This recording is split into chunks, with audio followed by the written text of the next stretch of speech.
Mas... agora foi. Esse é o candidato que 57 milhões votaram, olha. O Brasil tem tudo para ser uma grande nação. Qual é o seu maior problema? O nosso maior problema é o político. São as indicações políticas. É o toma lá, dá cá. E as consequências desse tipo de fazer política é a ineficiência do Estado e a corrupção. Tem que jogar pesado nessa questão, valorizar a sua Polícia Federal, valorizar o seu Ministério Público, os homens que realmente vão atrás desses que temem roubar a nação. Temos que jogar pesado na questão da educação. Os currículos escolares não podem continuar com ideologia de gênero ou com doutrinação. No tocante à segurança, é a mesma coisa. Você não pode continuar com essa segurança. Enfim, esse aí já tá bom já.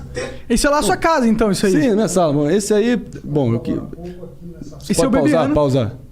Bom, só pra elucidar, meu irmão, o cara tá no colo do Centrão, acho que tá bem configurado que no estelionatário eleitoral. Sim, com certeza. Beleza, mas eu não quero, nós não quero parecer ingênuo, que eu acho que a política é uma casta de anjos ali em prol do Brasil. Mas o Bolsonaro não teve punho firme. Na hora que ele falou, tem que pegar pesado, ele pegou pesado ao contrário. Mas ele fez toda uma articulação para blindar o próprio filho, no caso, que estava incorrendo. Então, o problema é que veio à tona isso logo no início do governo dele. Jogar pros leões mesmo que se foda. Deixa o filho se fuder, mano. Se reelegia com 80%. Mas sabe qual que é o problema? Mas é que se o filho se fudesse, ele ia pegar o Bolsonaro também. Você acha que ele não tá no meio? Você tocou num ponto interessante, jogar pros leões. Eu tinha essa impressão que, talvez ele é o cara...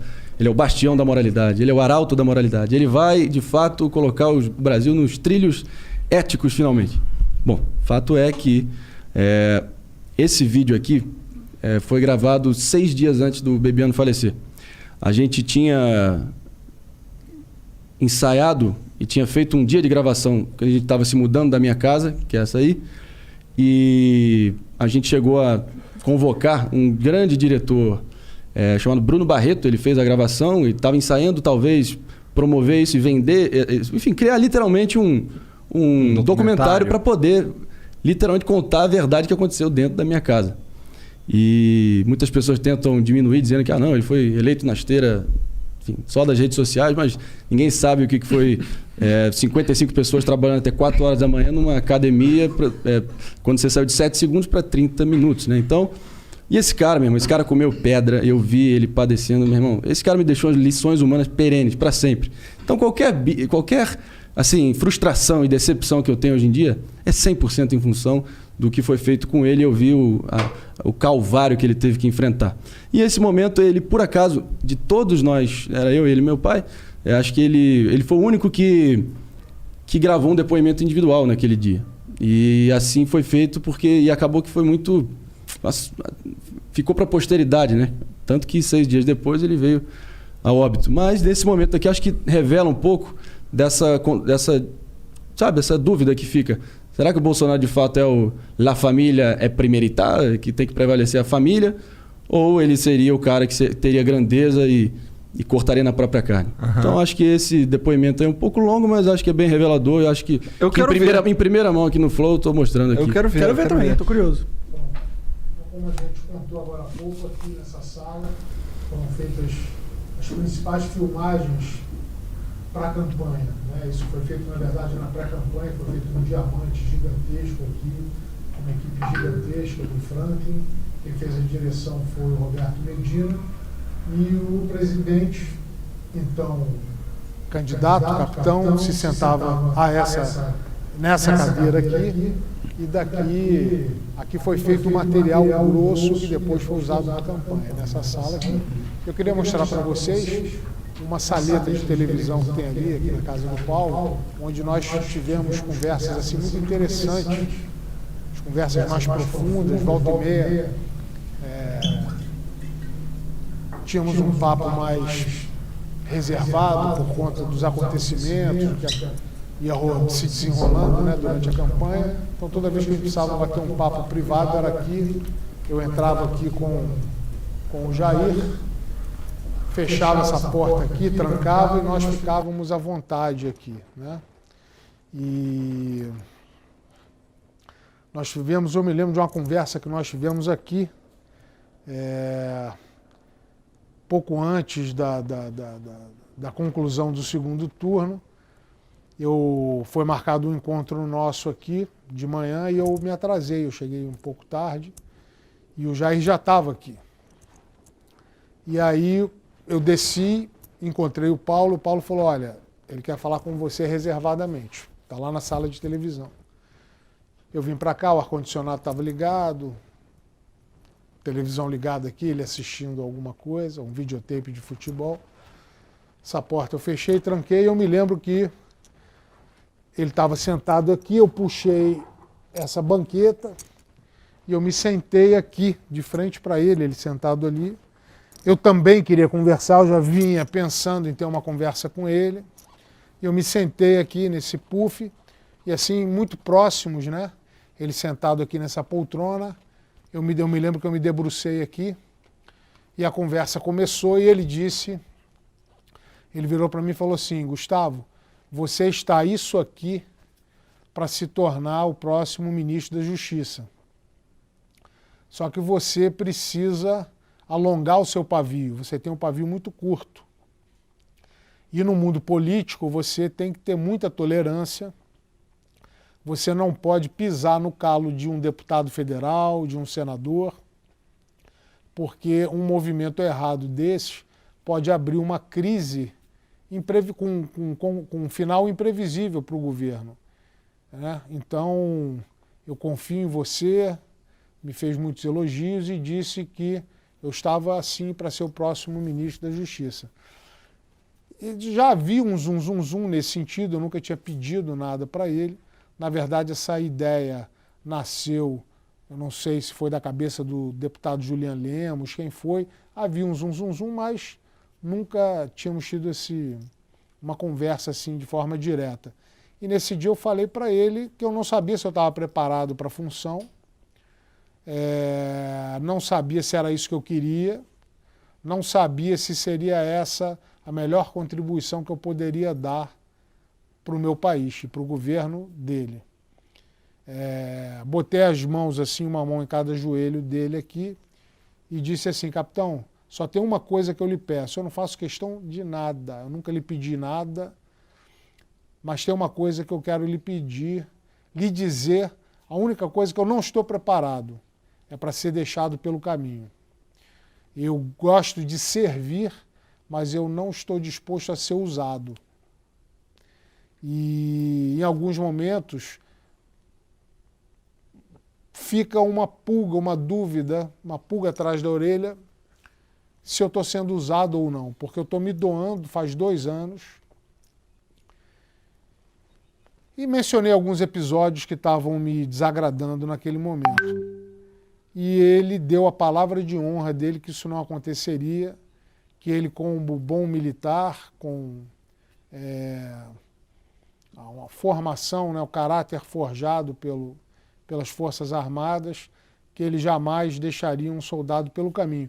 Dito isso, eu falei para mim, está tudo bom, eu quero ajudar da melhor forma, estou pronto para jogar em qualquer posição.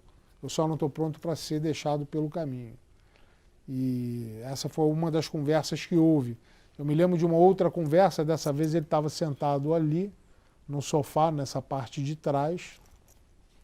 E nesse dia estávamos eu, ele e o hoje deputado Julian Lemos da Paraíba, que foi uma das pessoas que mais se dedicou, que mais o ajudou o presidente, mais ajudou o Jair a chegar lá.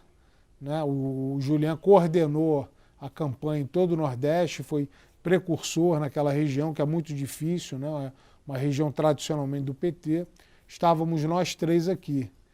E num dia anterior o Carlos tinha irritado muito a todos nós por conta de ataques infundados, gratuitos, que ele tinha feito nas redes sociais em relação a uma série de pessoas, inclusive pessoas da equipe de comunicação que trabalhavam muito aqui para que o projeto fosse bem sucedido. E o Carlos disparou a metralhadora giratória por conta de ciumeira. E nesse dia o Jair virou para mim e falou assim, "Ô, Gustavo, processa ele. Processa ele." E eu disse para ele, capitão, os seus filhos não. Os seus filhos não. E ele disse, mas o moleque tem que aprender. Está na hora dele aprender.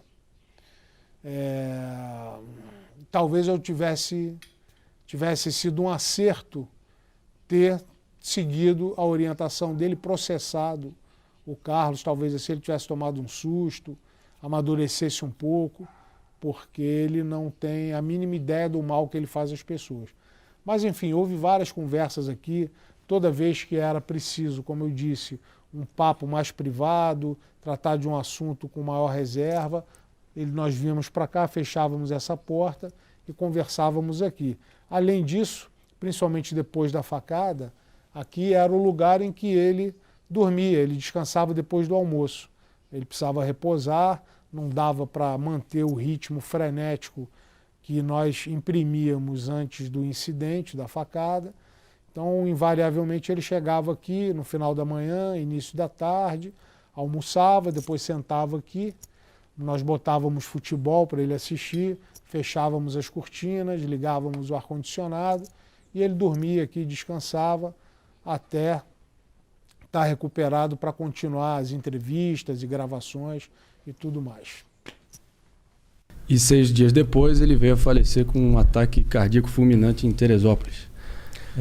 E essa parada aí? O que vocês pensam sobre isso? Bom, eu acho que normal, coisa da vida? Fica permanente dúvida na minha cabeça se ele é capaz de tacar um filho dele para os leões. Acho que isso está claro que não é o caso.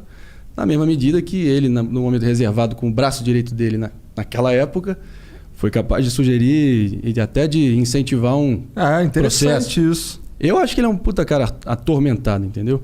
Eles vivem ali num síndrome de conspiração permanente, achando que... Faz sentido. Entendeu? E tem muita coisa mal resolvida no passado deles, mas também não vou ficar aqui bancando psicólogo. O fato é o seguinte, no plano moral, o que esse cara fez... Eu fui testemunho ocular 2 vezes durante a campanha. Na minha casa, o Bolsonaro ali num momento singelo mesmo, assim. Para tudo. Você via que ele tinha gratidão e um puta afeto pelo Bebiano e falou: se não fosse por esse cara aí, jamais teria chegado onde eu cheguei. Ali para mim foi emblemático, entendeu? Para ver o peso que pelo menos parecia que o nosso presidente dava à presença e à influência e à importância que o Bebiano tinha no entorno dele. E não poderia ser diferente também, porque esse cara, cada buraco que esse cara dormiu, ele deixou de ver o pai falecer também, só para estar numa agenda oficial em Roraima de campanha. Meu irmão, o que esse cara fez para viabilizar o partido, o veículo necessário para qualquer candidato pleitear a presidência, inacreditável. É um esforço hercúleo que ele fez para tentar articular com o Bivar do PSL no apagar das luzes também. Você acha que o Bolsonaro sabe algum mínimo detalhe dessa porra? Não, porque era devidamente poupado para também não ter que se preocupar com isso. Mas ele não deve fazer noção do que foi necessário para chegar a esse ponto. Mas também eu acho que é o seguinte: eu apresentei ali, antes ali o candidato que encantou 57 milhões de brasileiros, estava prometendo a moralização da política, a nova política, lei e ordem e liberalismo na economia. E se você ver friamente, qualquer um que tiver com os seus sensos em dia vai ver que é um estelionato assim, em proporções monumentais o que ele fez. Com certeza. Ele é outra pessoa completamente. Eu vou dizer, dê poder à pessoa e verás quem és. O poder corrompe absolutamente. Tem as frases aí que perduram os anais da história que podem tentar explicar isso, mas eu acho que ele é uma pessoa falha no plano moral e ao mesmo tempo ainda tenta se erguer como tiozão, turrão, eu acho autêntico.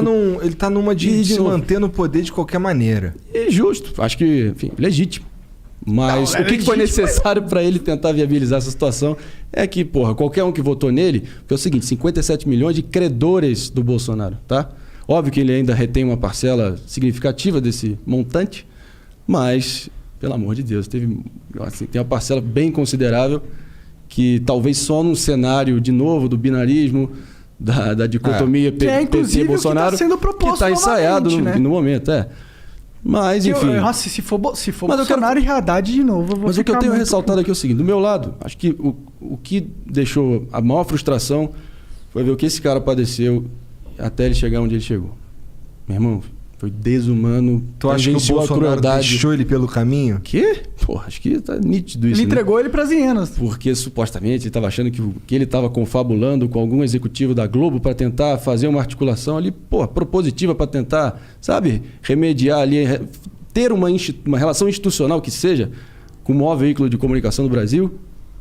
que ele não tinha marcado de fato a reunião. Reunião essa que ele usou de pretexto para dinamitar o Bebiano, que acho que o general Heleno, um mês depois, fez exatamente a mesma reunião. E ele foi achincalhado, jogado para as traças. Enfim, o que eu extraí de toda essa experiência, meu irmão. Porra, E, de novo, não tem nenhum ginasiano aqui. Não tem nenhum usa óculos cor-de-rosa achando que vai ser mil maravilhas nem nada. A gente sabe que a política é esporte de contato, mas ao mesmo tempo tem valores humanos básicos, elementares, essenciais, de decência, de mínima gratidão, que ele feriu num grau, meu irmão, que eu nunca vi e espero nunca mais ver na minha vida.